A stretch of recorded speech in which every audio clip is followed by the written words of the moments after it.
அமைச்சர்கள்லாம் ஒரு படத்துல சொன்னாங்க, விழித்துக் கொண்டவர்களாம் பிழைத்துக் கொள்ளார்கள். இந்த தெற்கு தொகுதி சட்டமன்ற தொகுதி விழித்துக் கொண்டால் நீங்கள் பிழைத்துக் கொள்வீர்கள், அவ்வளவுதான். அப்புறம் சட்டமன்றத்தில் இங்கதான் இல்ல, சட்டமன்றத்தில் என்னென்னலாம் பேசுறாரு தெரியுமா? இதே செந்தில் பாலாஜி திரு கருணாநிதி பத்தி என்னென்னலாம் பேசினாரு, கடுமையா பேசினாரு. சட்டமன்றத்தில் பதிவு நீக்க முடியாது. அதே திரு ஸ்டாலின் பேசுறாரு. அவர் டிரான்ஸ்போர்ட் மினிஸ்டர் இருக்கும்போது, இங்க நிக்கிற வேட்பாளர் டிரான்ஸ்போர்ட் மினிஸ்டர் அண்ணா திமுக இருக்கும்போது, இந்த டிக்கெட் அடிக்கிற மிஷின் இருக்கு பாத்தியா, அதுல ஊழல் பண்ணான்னு பேசினாரு. இப்படி எல்லாம் பேசிவிட்டு புனித நீராடி தூய்மையானவரை நிக்கிற மாதிரி அடையாளத்தை காட்டுறார். நல்லா பாத்துங்க, 5 கட்சி அமாவாசை. அவர் போகாத கட்சியே கிடையாது.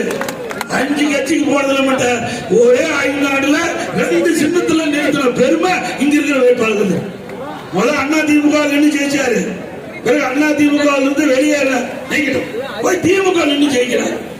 அங்க பூரா வாரிட்டார். இதே மாதிரி அதை செய்யும் இதை செய்வேன், என்னுடைய கரூர் சட்டமன்றத்தை தேனாரும் பாலாரும் ஓடும் எல்லா மக்கள் நம்பினாங்க, ஓட்ட குத்துனாங்க. நாம போட்டு கொண்டு வந்துட்டார். யாரு? தெற்கு சட்டமன்ற தொகுதிக்கு வந்துட்டார். தயவு செய்து அருள் கூர்ந்து நீ சிந்திக்க வேண்டும். ஒரு அரக்கன் மன்னிக்க முடியுமா? அரக்கன் எப்படிப்பட்ட உங்களுக்கு தெரியும்? அரக்கனை விட கொடியமானவர், அரக்கனை விட கொடியமானவர். அப்படிப்பட்ட மனிதாபிமானம் இல்லாத, மனித இரக்கம் இல்லாத ஒருவர் இந்த தொகுதியில போட்டியிடார்.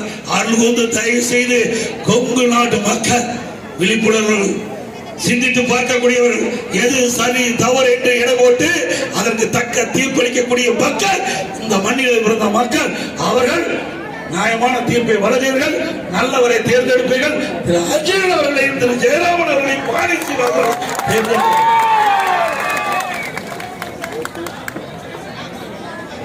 இன்றைக்கு கொடுக்கிறாங்களே, எவ்வளவு என்னென்னவோ கொடுக்கிறாங்க. தேர்தல் இப்படி பேச முடியாது.